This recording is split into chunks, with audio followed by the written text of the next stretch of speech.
खबर समय जगत में आपका स्वागत है। मैं हूं जितेंद्र जैन। आइए नजर डालते हैं आज की कुछ मुख्य खबरों। भोपाल राजधानी के रविंद्र भवन में गांधी जयंती के उपलक्ष्य में सामाजिक समरसता और गुरु रक्षा संकल्प कार्यक्रम आयोजित किया गया। यह कार्यक्रम माता बाई सोशल वेलफेयर फाउंडेशन के तत्वाधान में आयोजित किया गया, जिसमें पूर्व मुख्यमंत्री उमा भारती शामिल है। इस मौके पर उन्होंने सरकारी सिस्टम पर सवाल उठाते हुए कहा कि बड़ी बड़ी बिल्डिंग बनती तो है, मगर उससे विकास कम, ठेकेदारों को लाभ ज्यादा हो रहा है। सरकारी स्कूलों पर प्राइवेट स्कूलों जैसी व्यवस्था होनी चाहिए, पढ़ाने की व्यवस्था प्राइवेट स्कूलों जैसी होनी चाहिए। उन्होंने कहा कि शिक्षकों को उचित वेतन, समय पर वेतन और जरूरत के मुताबिक तबादले होना चाहिए ताकि वो अच्छे से पढ़ाई करवा सके। अच्छे डॉक्टर की भर्ती होना चाहिए ताकि सरकारी अस्पताल में अच्छी सुविधाएं होनी चाहिए। उन्होंने ओबीसी महिलाओं को पार्लियामेंट में बैठाने की बात कहते हुए कहा कि ताकि ये सारी बातें वह पार्लियामेंट में रख सके। रावण, लंका और राम का उदाहरण देते हुए उमा भारती ने कहा कि राम सर्वहारा थे, इसलिए लंका धू-धू करके जल गई और रावण की मुंडिया कटती नजर आई। इसलिए कहते हैं जो सर्वहारा होता है उसकी जीत निश्चित होती है। ये बात ध्यान रखना चाहिए। सरकार सर्वहारा वर्ग का ध्यान रखना होगा। के नेतृत्व में पूरी वानर सेना ने लंका पर विजय प्राप्त की। लंका पे विजय, लंका तो सोने की थी। रावण की सत्ता बहुत बड़ी थी। रावण की सत्ता में कोई कमी नहीं थी। रावण ने नवग्रह अपने यहाँ कैद कर लिए थे। ये हो पाता है, लेकिन जब वानर और भालू इकट्ठे किए राम ने, उनकी ससुराल से, मिथिला से कोई सेना नहीं आई उनकी हेल्प करने के लिए, उन्हें मांगी ही नहीं। और उनकी अपनी नगरी अयोध्या से कोई सेना नहीं आई, उन्हें नहीं मांगी। उन्हें वानरों और भालुओं का साथ लिया। बैठ गई ना, तो ये बात पार्लियामेंट में बोलेंगी फिर जाकर के। मैं आपको ये कह रही हूँ, वो सरकारी व्यवस्था को चैलेंज करेंगी, उस व्यवस्था को जो है तो, लेकिन वो गरीब फ्रेंडली नहीं है। गरीब के लिए उसका दोस्ताना बर्ताव नहीं है। इसी प्रकार से स्कूलों में जो पढ़ाई होती है, सरकारी स्कूलों में इतनी बिल्डिंगें बन गई, मेरे को अपने बारे में बोलने में बहुत शर्म आती है, क्योंकि मैं अपने आप को बहुत बुद्धू मानती हूँ। लेकिन जब मैं पहली बार मैंने बजट बनाया तो मैंने जो सर्व शिक्षा अभियान का पैसा था, मैंने कहा साइकिल पे और कंप्यूटर पे लगाओ। बोले क्यों, बिल्डिंग पे लगेगा। मैंने कहा ना, महुआ के पेड़ के नीचे बैठ के भी गाँव का बच्चा पढ़ लेगा, लेकिन कंप्यूटर उसके हाथ में जरूर होना चाहिए और लड़की के पास में साइकिल जरूर होनी चाहिए। ये मुझे ठीक नहीं लगता, इसलिए मना करती हूँ। हाँ? अरे नाराजगी नहीं है। अब बीजेपी ने मेरे को चरखारी से विधानसभा लड़ा दिया। कोई भारत में कोई नेता हो, वो लोकसभा तो लड़ाएगा दूसरे राज्य में, लेकिन विधानसभा लोकल चुनाव होता है। तो हमने सोचा अपन तो भगवान ने, बीजेपी ने अपनी हैसियत ऐसी बना ली है तो पूरा देश अपना है, पूरा ब्रह्मांड अपना है। हाँ, ये उन्हीं से पूछो, हमसे नहीं पूछो, हमारा हो गया। अभी आपको अगर नहीं आ पाता है अभी फिलहाल, तो क्या बीजेपी का समर्थन करेंगे विधानसभा और लोकसभा दोनों में? मेरा इससे समर्थन से कोई संबंध नहीं है। हमने राम मंदिर का निर्माण के मामले में कितना लंबा समय हमको लगा। हमारे 2 टाइम के चुनाव ऐसे थे जो हमारे कॉमन मिनिमम एजेंडा पे हुए, उसमें राम मंदिर नहीं था। 98 में नहीं था, 99 में नहीं था। कॉमन मिनिमम प्रोग्राम जो बना था, जो हमने पार्टनर्स के साथ सरकार बनाई थी, तो उससे मेरी आस्था कम नहीं हुई। इसलिए इसका संबंध इनसे नहीं है कि बीजेपी से मेरी आस्था कम हो जाएगी। ये मुझे विश्वास है कि पिछड़ी जातियों को मैं आरक्षण दिलवा के रहूँगी, ओबीसी आरक्षण महिलाओं को दिलवा के रहूँगी। माहौल बनाने की भी जरूरत नहीं है, माहौल है ऐसा। इसमें ठीक से बात को पुटअप करने की जरूरत है, बात को बनाए रखने की, निरंतर अपनी आस्था को बनाए रखने की जरूरत है। आपने कहा कि 2-3 नहीं, आजम की कुछ नहीं। मैं जाती हूँ ना हिमालय कार्तिक मास में, वो कह रही थी। अभी आप प्रचार करेंगे? वो जब निश्चित रूप से। अरे वो हो गया ना यार, इतने सारे सवाल करते हो तुम लोग, बहुत पर्सनल क्वेश्चन करते हो, पर्सनल। और नहीं, इससे सिद्धांतों की बात करो, ये नहीं बुलाया बुलाया। हाँ, मेरे का इन 2 बातों का जवाब नहीं देना। तो चुनाव लड़ना हो, नहीं बुलाया टाइप का नहीं देना। अब पंगत में खावे के लाने नहीं मिलो, क्या मतलब इसका?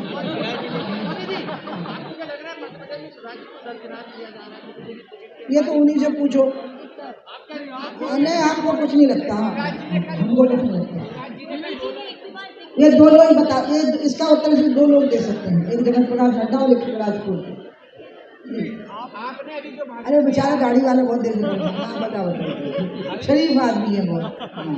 अभी आपने कहा कि आरक्षण बिल पास तो, महिला आरक्षण बिल पास तो हो गया, लेकिन लागू नहीं होता जब तक। हाँ, ये तो मैं फिर से घोषणा करूँगा। कि पारित हो गया, बहुत अच्छी बात है, नरेंद्र मोदी जी का अभिनंदन है, क्योंकि उसको पारित करना ही हिम्मत का काम था, क्योंकि उसको पारित करने में बहुत कठिनाइयाँ थी। मोदी जी की सरकार ने कुछ ऐसे काम किए हैं, ये क्या बोलते हैं, 19 से 24 के बीच में, जैसे 370 का हटना। अब 370 अस्थाई धारा थी, संविधान की स्थायी धारा नहीं थी, अस्थाई थी, कभी भी हटाई जा सकती थी, लेकिन हिम्मत किसी की नहीं होती थी उससे बात कर, बल्कि वो सिंबल बना दी गई थी, कई समाज की, कई उस राज्य की स्वायत्तता का सिंबल बना दी गई। लेकिन बीजेपी ने वो हिम्मत करी, समान क्या बोलते हैं, जो ट्रिपल तलाक के बारे में हिम्मत करी। इसी प्रकार से ये भी एक बहुत बड़े साहस का काम है कि इस बिल को वो ले आए और उन्होंने पारित करवा लिया। ठीक है, अब रह गई बात आरक्षण की, ओबीसी आरक्षण की। तो चूंकि अभी लागू होने में समय है और अपन को ये ध्यान रखना पड़ेगा कि संविधान में संशोधन है, ये कोई ऐसी संविधान की धारा नहीं है जो संशोधित न हो सकती है, तो इसलिए इसमें कभी भी संशोधन हो सकता है लागू होने से पहले, और संशोधन करके ये लागू हो जाए। पारित हो गया, मुझे खुशी है, महिलाओं को उनका हक मिल गया, मुझे खुशी है, लेकिन उसमें पिछड़ी जाति की महिलाओं को उनका हक मिल जाए, इसको मैं छोड़ूंगी नहीं, और इस संशोधन के साथ ही ये लागू होगा। पारित तो हो गया, वो पता नहीं इसका मतलब मोदी जी बता पाएंगे। ये जो मतलब है ना, आप मोदी से पूछ के देखो, वो तो मिलेंगे नहीं, हम मिल गए, सो हमसे पूछने लगे आप। नहीं नहीं, हम बिल्कुल बहकावे में नहीं आ रहे, हम भारी खुश हैं, और हम महिला आरक्षण में, ओबीसी आरक्षण की व्यवस्था करके ही रहेंगे, इसमें भी हम किसी के बहकावे में नहीं आएंगे। हाँ दीदी, एमपी में विधानसभा चुनाव में कई दिग्गजों को उतारा गया मैदान में, इसकी वजह से कई बड़े नेता गिव अप कर रहे हैं। सुधरा राजे सिंधिया जी का नाम निकलकर सामने आता है, आपने भी गिव अप ही कर लिया एक तरह से। नहीं नहीं, मैं तो अभी बहुत छोटी हूँ बाबा। हाँ, आपको पता नहीं है, मैं वसुंधरा यशोधरा वगैरह से 7-8 साल छोटी हूँ, और आपको भी, हाँ हाँ हाँ, आप लोगों को नहीं मालूम क्या, शिवराज जी से 1 साल छोटी, नरेंद्र मोदी से 5-6 साल छोटी, कैलाश विजयवर्गीय से 6-7 साल छोटी, शिवराज जी से 1 साल छोटी। और आप छोटे बड़े की बात ही नहीं बाबा, इसमें छोटे बड़े की बात नहीं है, बात है आपकी सामर्थ्य की। तो मैं बीमार भी नहीं हूँ, जो बीमारी मुझे है वो है कि 2 बार कोरोना होने से मुझे डायबिटीज हो गई, तो आजकल तो अधिकतर 99% नेताओं को डायबिटीज है, मोदी जी वगैरह को छोड़ दिया जाए तो वो तो सब घर बैठ जाएंगे, कोई राजनीति कर ही नहीं पाएगा। इसीलिए ऐसा कुछ भी नहीं है, मैं अपने आप को बिल्कुल अशक्त नहीं समझती, मैं 90 साल की भी होंगी तभी चुनाव लड़ने के लिए राजी हो जाऊंगी। हाँ, हमारी सरकार बने, हमारा मुख्यमंत्री हो और हमारे अच्छे काम हो। अब मेरा आपको खुद के ऊपर नजर डालने से ना आंखें महंगी हो जाती हैं, इसलिए मेरी तरफ नहीं आपको पाई। बराबरी के जैसे और पिताजी दूल्हा बन के आ गए, तो ऐसी कई जगह पे ऐसी स्थितियां हो रही हैं कि बड़े नेता जिनके बेटे चुनाव लड़ने की तैयारी कर रहे थे, वो पिता को चुनाव लड़ा दिया, केंद्रीय मंत्री, सांसद। ये क्या है, ये बेटा बाप दूल्हा चुनाव बारात, ये सब कांग्रेस के लोग तो करते हैं ना, क्योंकि ये देश को, जैसे हेराल्ड केस में गड़बड़ क्या हुई थी, क्योंकि उनने माना कि देश पूरा हमारी जागीर है, तो हम फंड को कहीं भी इधर से उधर शिफ्ट कर सकते हैं। उनने माने नहीं कि देश हमारी जागीर नहीं है, तो उनका जो मन है ना वो सामंतवादी है, कांग्रेस का माइंड सेट सामंतवादी है। जरूरी नहीं कि वो सामंतवादी खानदान में पैदा हुए, लेकिन माइंड सेट सामंतवादी हो गया है, इसलिए उनको ऐसा लग रहा है।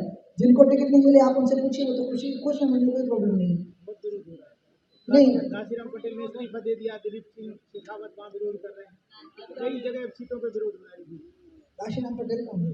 राजनगर घासीराम पटेल बेठाणे पूर्व जिलाध्यक्ष, बेठाणे घासीराम पटेल, ये पूर्व जिलाध्यक्ष नहीं थे, वो दूसरे पटेल ने दादा।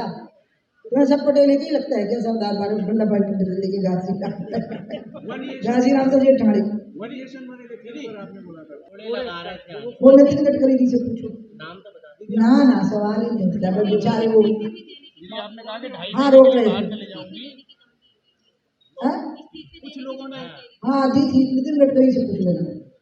आपने कहा कि 2.5 महीने के लिए बाहर चले जाऊंगी, आप सरकार। अरे 2.5 महीने के लिए नहीं ना बाबा, मैं जाती रहूंगी। आपने कहा आप सरकार बनाइए, लेकिन मैं जाती हूँ इस महीने में, आप सबको पता है मैं हिमालय जाती हूँ इस महीने, कार्तिक मास लगा हुआ मैं गई। भ्रष्टाचार की बात कही कि आप सरकार बनाइए, लेकिन भ्रष्टाचार नहीं होता, तो आपको लगता है कि भ्रष्टाचार है और उसको रोकना चाहिए? कांग्रेस भी भ्रष्टाचार का मुद्दा उठा रही है। पहली बात है कि उठा कौन रहा है, तो उन पर तो लाखों करोड़ के घोटाले का आरोप है। अब बाकी जो भ्रष्टाचार का आरोप लग रहा है उसका जवाब देना तो हमारी पार्टी के जो प्रवक्ता लोग होते हैं उनका एक काम होता है। मैंने पार्टी के प्रवक्ता नहीं, मैंने हमेशा बोल दिया मैं भ्रष्टाचार से नफरत करती हूँ। ये मैं ट्वीट कर दिया था मैंने कि मैंने पूरी 230 सीटों पर डिस्कशन किया, उसमें मैंने इन नामों पर भी डिस्कशन किया, अलग से सूची नहीं दी। लेकिन जब हम बैठे हुए थे तो 6-7 लोग मेरे साथ बैठे थे, उनमें से लोग सूची बना रहे थे, उनमें से किसी को लीक हो गई है, इसलिए मैं उस सूची को डिनाई नहीं करूँगा। अरे तो उनके गले थोड़ी कट गए उससे।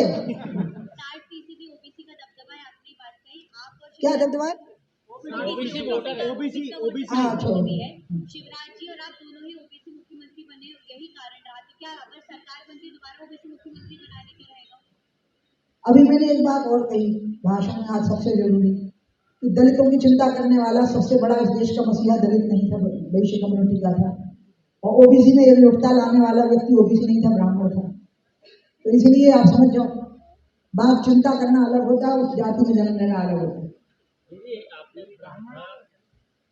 ब्राह्मण थे ना वीर वशिष्ठ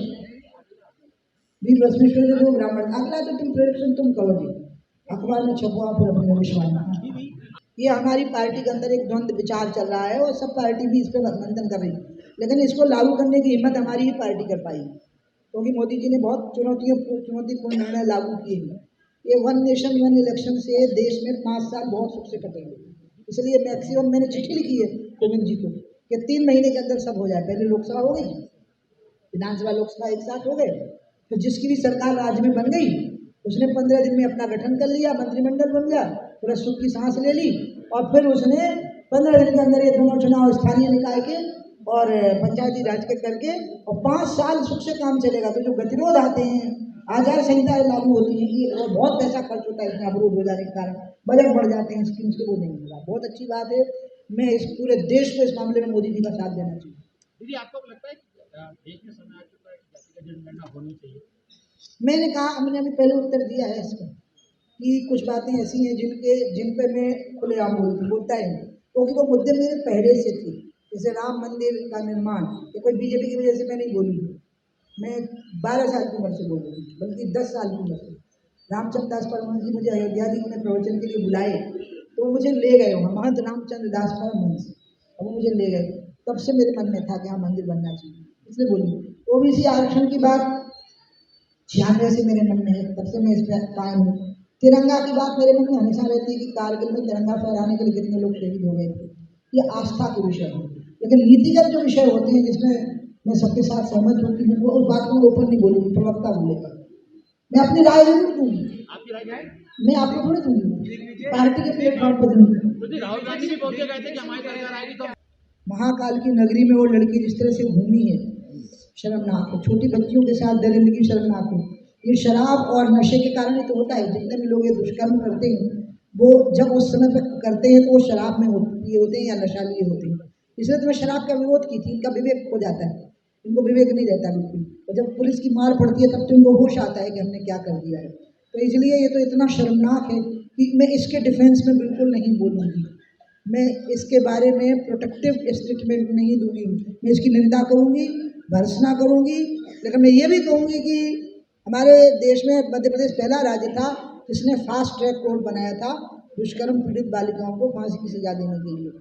इसके बाद में भी अगर ये घटनाएं हो रही हैं, खासकर वो लड़की वाली घटना जो उज्जैन में हुई, वो 8 किलोमीटर पे,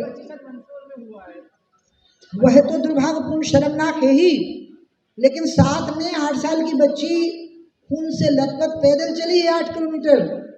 और एक प्रदीप शर्मा जी हैं जिन्होंने उसके ऊपर कपड़े दिए, फोन किया, पानी पिलाया, नहीं तो कोई उसको पूछा नहीं। प्रदीप शर्मा ने कोई बड़ा काम नहीं किया, लेकिन आज के हालात में कोई नहीं किया, इसलिए बड़ा काम कहलाएगा और उनका बहुत अभिनंदन होना चाहिए। मैं उनका अभिनंदन करूंगी, काश कि सब उनके जैसे हो जाते जैसे कि वो हैं। सरकार के लिए भी शर्मनाक है और समाज के लिए भी शर्मनाक है, दोनों के लिए शर्मनाक, सरकार के लिए भी समाज के लिए। दिग्विजय सिंह जी ये भी कह रहे हैं कि मैं निकलूंगा तो वोट कम हो जाएगा, तो पहले उनसे ये गारंटी तो ले लो तो निकलेगा नहीं वोट मांगने के लिए, तब ना हो पाएगा। मैंने अभी आप बात बोल दी ना, मैंने कि कुछ बातों पर मैं अपनी राय, तो आप तो उसी को रिपीट कर रहे हो और मेरा उत्तर वही रहेगा, उत्तर नहीं बदल सकता। अपनी बात रखती नहीं, मैं कुछ बातों को बेबाकी से नहीं रखती। एक मेरे निजी आस्था के जो विषय होते हैं उनको रखती हूँ। अंतिम सवाल, 2003 में जब आप चुनाव लड़ी थी तब बिजली सड़क पानी सबसे बड़ा मुद्दा था। अब तो गर्मी इस बार लगी। है ही नहीं, इस बार नहीं।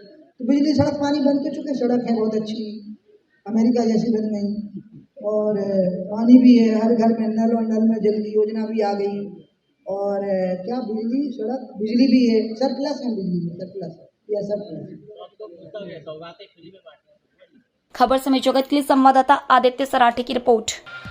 For latest news, subscribe to our channel and press the bell icon.